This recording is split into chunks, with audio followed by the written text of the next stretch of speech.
ब्रह्मांड ही सब कुछ है। समय, स्पेस और मैटर सब कुछ इसी में समाहित है। हमारी पृथ्वी इस ब्रह्मांड में चट्टान का घूमता हुआ एक कण भर है, जो हमारी मिल्की वे गैलेक्सी में मौजूद 200 अरब तारों में से एक का चक्कर काट रही है। ये विशाल संरचना 90 अरब प्रकाश वर्ष की दूरी में फैले आकाश गंगाओं के सागर में सिर्फ एक बूंद के समान है। ये हमारा घर है, हमारी पृथ्वी, सुख सुविधाओं से भरपूर एक आरामदायक ग्रह। एक बार रोजमर्रा के कामों को छोड़ आसमान को देखिए, क्या दिखाई देता है। आसमान में फैली एक विशाल काली चादर में टिमटिमाते हुए तारे कितने खूबसूरत लग रहे हैं। रात में हम जिन तारों को देख पाते हैं वो सब हमारी मिल्की वे गैलेक्सी के एक छोटे से पैच के तारे हैं।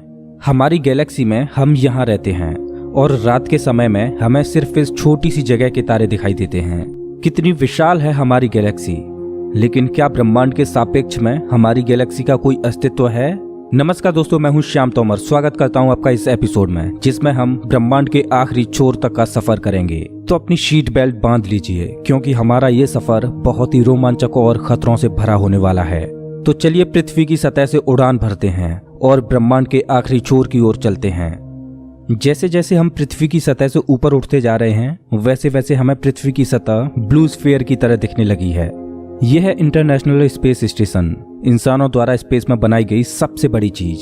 ये 27,580 किलोमीटर प्रति घंटे की रफ्तार से पृथ्वी के चक्कर काट रहा है, जो कि पृथ्वी की सतह से लगभग 400 किलोमीटर ऊपर है। और ये 24 घंटे में लगभग 16 बार पृथ्वी के चारों ओर घूम जाता है। जैसे ही हम इंटरनेशनल स्पेस स्टेशन से और ऊपर जाते हैं, तो हमें इंसानों द्वारा बनाई गई कुछ और चीजें दिखाई देती हैं। सैटेलाइट्स। अंतरिक्ष में इंसानों द्वारा भेजी गई हजारों सैटेलाइट्स पृथ्वी का चक्कर काट रही हैं। सैटेलाइट्स का अंतरिक्ष में एक जाल सा बिछा हुआ है। चलिए और ऊपर चलते हैं। इतने ऊपर से पृथ्वी का नजारा तो देखिए, कितना खूबसूरत लग रहा है हमारा ये नीला ग्रह। हम पहुंच चुके हैं चांद के पास। हमसे पहले यहाँ पर 12 एस्ट्रोनॉट्स आ चुके हैं, जिनमें नील आर्मस्ट्रांग पहले व्यक्ति थे जो इसकी सतह पर उतरे थे, और उनके पैरों के निशान आज भी चांद की सतह पर देखे जा सकते हैं। चांद पर कोई वायुमंडल नहीं है, इस वजह से ये निशान सदियों तक ऐसे ही बने रहेंगे। हम अभी अपने घर से लगभग 4 लाख किलोमीटर दूर हैं और चंद्रमा से हमारा ग्रह कुछ इस तरह का दिखाई देता है। ऐसा लग रहा है जैसे अंतरिक्ष में एक ब्लू मार्बल रखी हो। चांद की सतह एक बैटल फील्ड की तरह लग रही है, जिसने पिछले अरबों सालों से कॉमेट्स और एस्ट्रॉइड्स की मार को झेला है। चांद का कोई वायुमंडल नहीं है जो कि कॉमेट्स या एस्ट्रॉइड्स को स्पेस में ही जला दे। सौभाग्य से हमारी पृथ्वी का वायुमंडल है जो हमें स्पेस से आने वाले खतरों से बचाता है। चलिए अंतरिक्ष में एक लंबी छलांग लगाते हैं। ये है हमारे सौर मंडल का सबसे चमकीला ग्रह वीनस। इसको पृथ्वी की छोटी बहन बोला जाता है, क्योंकि ये पृथ्वी की ही तरह रॉकी प्लैनेट है, जिसकी ग्रेविटी लगभग पृथ्वी के ही समान है। लेकिन ये ग्रह एक नर्क की तरह है, क्योंकि इस पर होती है भयंकर बारिश, पानी की नहीं बल्कि एसिड की। इसके एटमॉस्फेयर में जो बादल दिखाई दे रहे हैं वो सल्फ्यूरिक एसिड के हैं। हमारे सौरमंडल में सिर्फ वीनस ही एकमात्र ऐसा ग्रह है जिस पर सबसे ज्यादा ग्रीन हाउस इफेक्ट होता है। सूर्य की गर्मी इस पर आती तो है, लेकिन वापस नहीं जा पाती, जिस वजह से हीट इसके एटमॉस्फेयर के अंदर ट्रैप होकर रह जाती है। यही कारण है कि शुक्र ग्रह हमारे सौरमंडल का सबसे गर्म ग्रह है, जिसका तापमान 465 डिग्री सेल्सियस है। इसकी सतह पर काफी मात्रा में ज्वालामुखी मौजूद हैं, जो इस ग्रह को और ज्यादा खतरनाक बनाते हैं। इस एंग्री प्लैनेट पर कुछ भी सरवाइव नहीं कर सकता। चलिए अपनी जर्नी को और आगे बढ़ाते हैं। यह है सूर्य के सबसे पास मौजूद ग्रह मरकरी। इस ग्रह की धरती हमारे चंद्रमा जैसी नजर आती है, जिस पर बड़े बड़े गड्ढे मौजूद हैं। इस ग्रह के दिन और रात के टेम्परेचर में बहुत ज्यादा डिफरेंस है। रात के समय में इसका तापमान -170 डिग्री सेल्सियस पहुंच जाता है, तो दिन के समय में 400 डिग्री सेल्सियस को भी पार कर जाता है। चलिए आगे बढ़ते हैं। यह है हमारा भगवान। यही है जो अपनी ऊर्जा से पृथ्वी पर जीवन को चला रहा है। अगर ये ना होता तो हम ना होते। पृथ्वी से लगभग 150 मिलियन किलोमीटर दूर मौजूद ये तारा इतना बड़ा है कि इसमें लाखों पृथ्वियां समा जाएं। सूर्य इतना भारी है कि इसकी ग्रेविटी पूरे सोलर सिस्टम को कंट्रोल कर रही है। इससे निकलने वाली लपटें इतनी बड़ी होती हैं कि सूर्य की सतह से हजारों किलोमीटर ऊपर तक चली जाती हैं। चलिए अपनी यात्रा को आगे बढ़ाते हैं। यह है पृथ्वी का सबसे नजदीकी ग्रह मंगल। इसकी धरती लाल है, इस वजह से इसे लाल ग्रह भी बोला जाता है। वैज्ञानिक मंगल ग्रह के बारे में जानने के लिए बड़े ही उत्सुक हैं, क्योंकि वैज्ञानिक कहीं ना कहीं ये अनुमान लगाते हैं कि मंगल ग्रह हमारा पास्ट है। वैज्ञानिक मानते हैं कि अतीत में मंगल की धरती पर जीवन फला फूला होगा। मंगल की धरती पर भी सागर मौजूद थे, नदियां मौजूद थीं, इसका खुद का एक एटमॉस्फेयर था। लेकिन आज ये ग्रह वीरान और बंजर पड़ा है। आज वैज्ञानिक इस ग्रह पर सूक्ष्म रूप में ही सही बैक्टीरिया के रूप में जीवन खोजने में जुटे हैं और वैज्ञानिक इस ग्रह पर भविष्य में बस्तियां बसाने की सोच रहे हैं। अगर हम मंगल पर आए हैं तो हम इसे कैसे मिस कर सकते हैं। यह है ओलंपस मॉन्स, एक प्राचीन ज्वालामुखी। मंगल की धरती पर ज्वालामुखी से बना ये पहाड़ पृथ्वी की सबसे ऊंची चोटी माउंट एवरेस्ट से भी लगभग 3 गुना ऊंचा है और ये हमारे सोलर सिस्टम की सबसे ऊंची चोटी है। अगर मंगल की धरती से हम अपने ग्रह पृथ्वी को देखें तो ये कुछ इस तरह की दिखाई देती है। अब आगे की यात्रा थोड़ी सी डरावनी होने वाली है, क्योंकि अब हम एस्ट्रॉयड बेल्ट में प्रवेश कर रहे हैं, जो कि मंगल और बृहस्पति ग्रह के बीच मौजूद है। इसमें मौजूद हैं बड़ी बड़ी और विशालकाय चट्टानें, जो कि सूर्य के चारों ओर घूम रही हैं। इस एस्ट्रॉयड बेल्ट में इतनी बड़ी बड़ी चट्टानें मौजूद हैं कि अगर ये सब आपस में मर्ज हो जाएं, तो इनसे एक बड़े ग्रह का निर्माण हो सकता है। इस बेल्ट में इतने बड़े बड़े एस्ट्रॉयड्स मौजूद हैं कि इन पर एक बड़ा शहर बसाया जा सके। जैसा कि हम जानते हैं कि 4.5 बिलियन साल पहले हमारे सौर मंडल में ग्रह बने, लेकिन एस्ट्रॉयड बेल्ट में मौजूद ये मलबा जैसा का तैसा रह गया।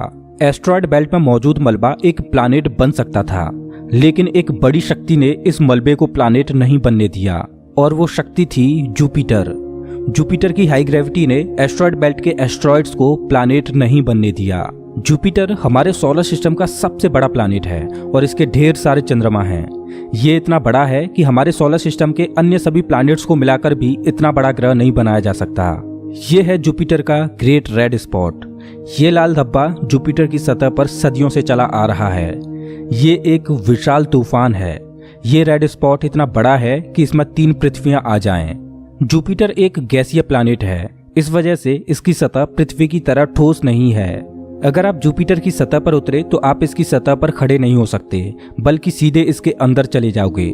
जुपिटर जितना वायलेंट और विनाशकारी है, वहीं इसके चंद्रमा जीवन के पनपने के लिए आइडियल साबित होते हैं। जुपिटर के दर्जनों चंद्रमाओं में से एक है यूरोपा, जो कि पूरी तरह बर्फ की मोटी चादर से ढका हुआ है। वैज्ञानिक मानते हैं कि यूरोपा की सतह पर जमी हुई बर्फ के नीचे पानी तरल रूप में मौजूद है। इस पर पानी का तरल रूप में होना जीवन के होने की संभावनाओं को बढ़ा देता है।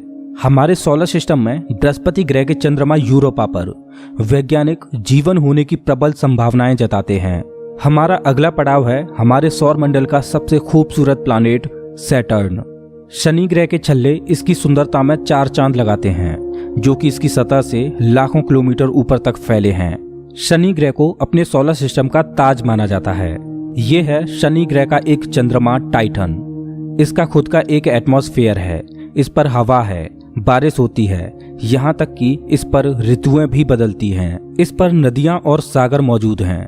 ये चंद्रमा देखने में लगभग पृथ्वी की ही तरह है, लेकिन इस पर जो नदियाँ और सागर हैं वो पानी के नहीं बल्कि लिक्विड नेचुरल गैस के हैं। अगर हम किसी भी तरह इस नेचुरल गैस को पृथ्वी पर ला पाएं तो ये इतनी ज्यादा है कि हजारों सालों तक ये हमारे शहरों को रोशन कर सकती है। वैज्ञानिक अनुमान लगाते हैं कि अरबों साल बाद जब सूर्य गर्माने लगेगा और एक रेड जाइंट बन जाएगा, तब टाइटन हैबिटेबल जोन में होगा। उस समय टाइटन पर पृथ्वी जैसी परिस्थितियां मौजूद होंगी। इस वजह से वैज्ञानिक टाइटन को भविष्य की पृथ्वी मानते हैं। अभी हम अपने घर से इतने दूर आ चुके हैं कि यहाँ से हमारी पृथ्वी एक डॉट की तरह दिखाई देती है। अब जैसे जैसे हम अंतरिक्ष की गहराई में और आगे बढ़ते जाएंगे, वैसे वैसे पृथ्वी हमारी आंखों से ओझल होती जाएगी। हमारा अगला पड़ाव है यूरेनस। प्राचीन समय में यूरेनस और नेपच्यून के बारे में कोई भी जानकारी नहीं थी, जब तक कि टेलीस्कोप का आविष्कार नहीं हुआ। हमारी सौर व्यवस्था का सबसे आखिरी प्लैनेट है नेपच्यून। हमारा सोलर सिस्टम बहुत बहुत बड़ा है, लेकिन नेपच्यून के बाद भी हमारा सोलर सिस्टम खत्म नहीं हो जाता। अपने सोलर सिस्टम की गहराई में हम आगे बढ़ते हैं तो हम पहुंच जाते हैं कुइपर बेल्ट में, जो पिछली एस्ट्रॉयड बेल्ट से 20 गुना चौड़ी और 200 गुना ज्यादा फैली है। ग्रहों की लिस्ट से बेदखल किया जाने वाला प्लूटो भी इसी कुइपर बेल्ट का सदस्य है।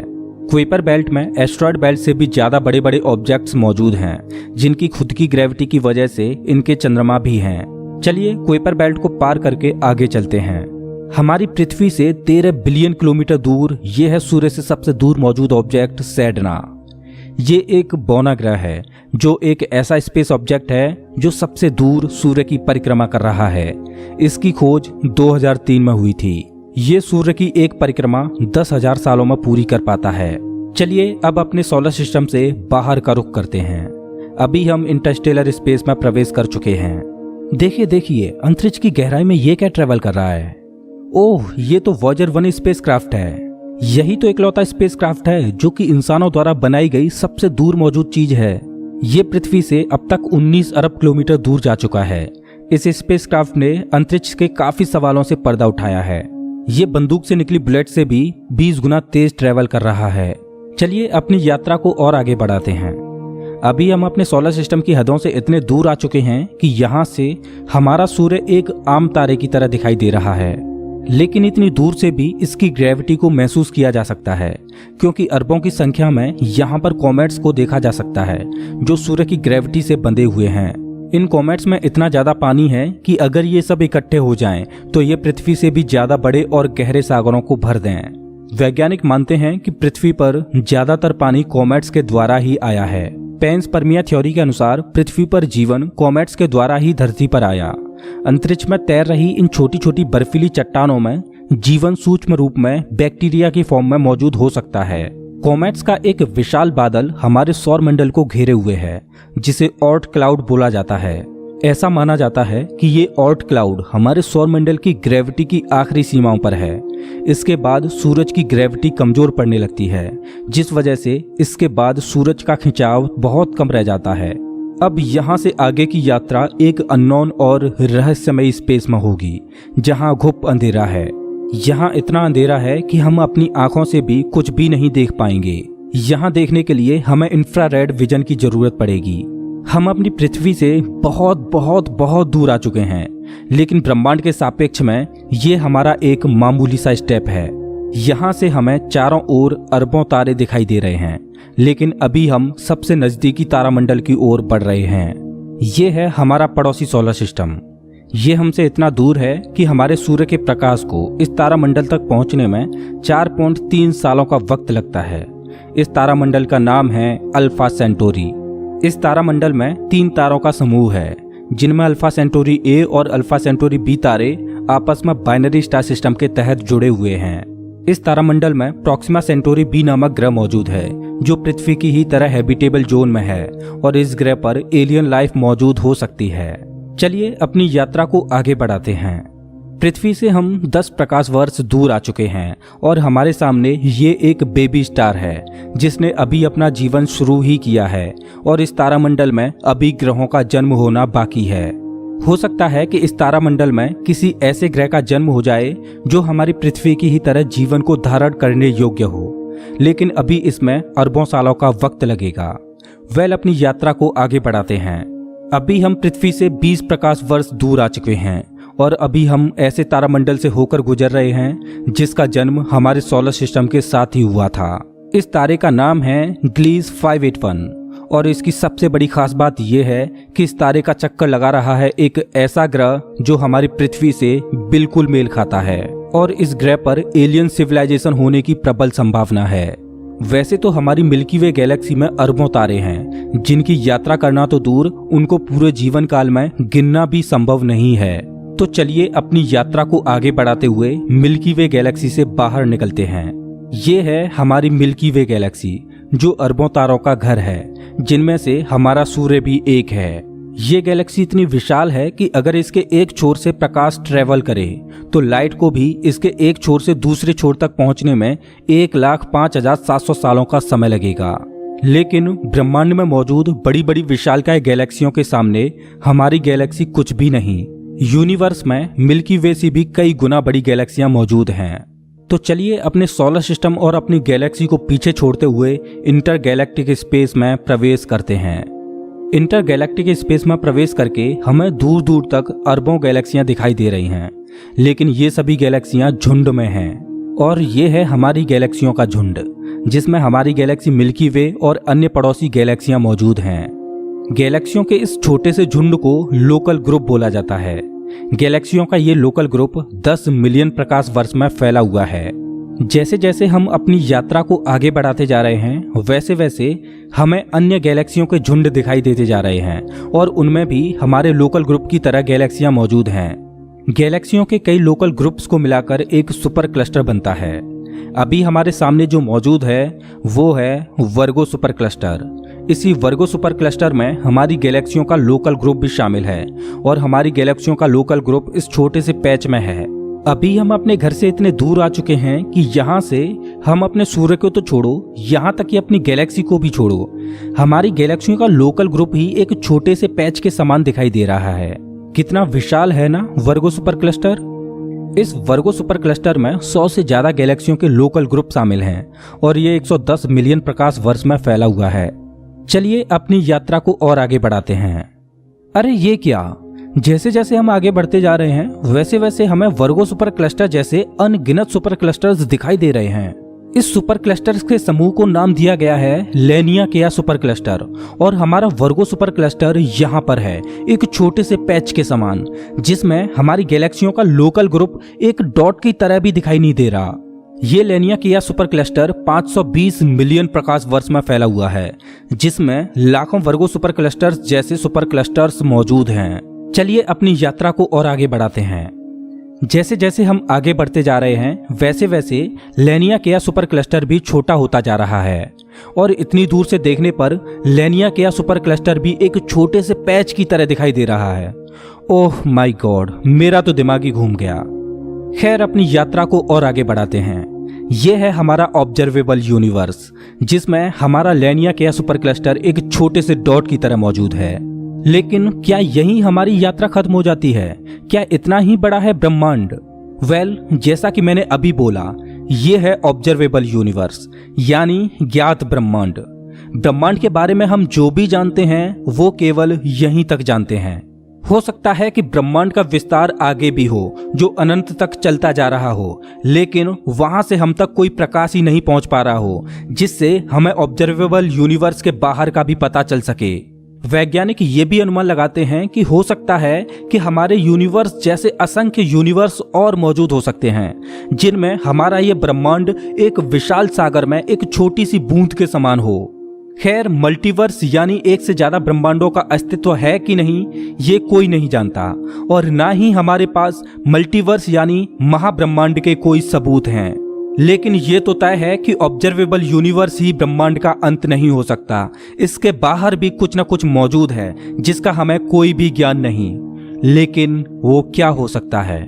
हो सकता है कि हमारा ऑब्जर्वेबल यूनिवर्स भी महाब्रह्मांड में एक छोटे से पैच के समान हो।